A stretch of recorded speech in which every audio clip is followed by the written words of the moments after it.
আজকে একটি চমৎকার বিষয় নিয়ে আলোচনা করবো, সেটা হচ্ছে প্রাথমিক বৃত্তি পরীক্ষার চূড়ান্ত প্রস্তুতি সাজেশন ও মডেল টেস্ট। এই বই থেকে আমরা কোন কোন রচনাগুলি সবচেয়ে ইম্পর্টেন্ট সেইগুলো নিয়ে আলোচনা করবো। যারা এই বইটি এখনো নেননি তারা বইটি নিতে পারেন। এই বইটির প্রথম থেকে শেষ পর্যন্ত পূর্ণাঙ্গ ভিডিও লেকচারটি ভালো করে দেখে শুনে বুঝে কোনটি পড়াবেন, কোনগুলি কমন, কিভাবে পড়ালে আপনার সন্তান দ্রুত এগিয়ে যাবে, সে বিষয়গুলো জেনে আপনারা বইটি নেওয়ার জন্য পরামর্শ রইল। এখন আসেন আমরা আলোচনা করব কোন রচনাগুলি এবছর খুবই খুবই কমন। সেটা রচনা আসবে তিনটি, দ্বিতীয় একটি 150 শব্দের মধ্যে রচনা লিখতে হবে।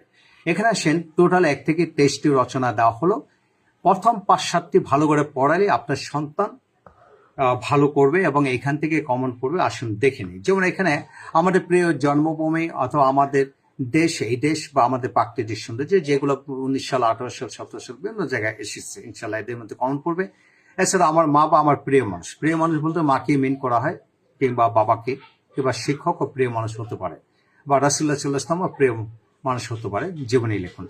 যাই হোক, নিজ বিদ্যালয় বা প্রিয় খেলা বা ফুটবল, তোমার প্রিয় শিক্ষক, ছাত্র জীবন, দায়িত্ব, কর্তব্য, কম্পিউটার, মোবাইল ফোন, এদের মধ্যে থেকে ইনশাল্লাহ কমন পড়বে পড়বে পড়বে। বিশ্বাস রাখুন, আপনার সন্তানের কেবল একটি কমন পড়লেই যথেষ্ট। ইনশাল্লাহ এর মধ্যে কমন পড়বে। যারা এই বইটি নিতে চান, বইটি এমন ভাবে সাজিয়ে দেওয়া হলো, আপনারা বিশ্বাস রাখুন যে বইটি এমন ভাবে সাজিয়ে দেওয়া হলো যে আপনি ইনশাল্লাহ এই বইটি যদি আপনার সন্তানকে পড়ে, আপনার সন্তান বৃত্তি পরীক্ষা ভালো করবে করবে করবে, বিশ্বাস রাখুন।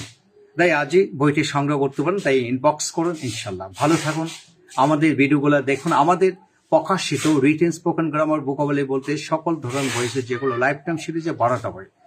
এছাড়া প্রাইমারি, হাই স্কুল, কলেজের বিভিন্ন ইংরেজি প্রথম ও দ্বিতীয় গ্রামার বই রয়েছে, তারপর সাজেশন রয়েছে। সবগুলো সাজেশন গ্রামার বই সবই কমন। ইনশাল্লাহ আমি 2010 সাল থেকে লেখালেখি করে একটানা দীর্ঘ অভিজ্ঞতার আলোকে প্রতিটা বই লিখি। ইনশাল্লাহ ভালো থাকুন। Thank you very much. আসসালামু আলাইকুম।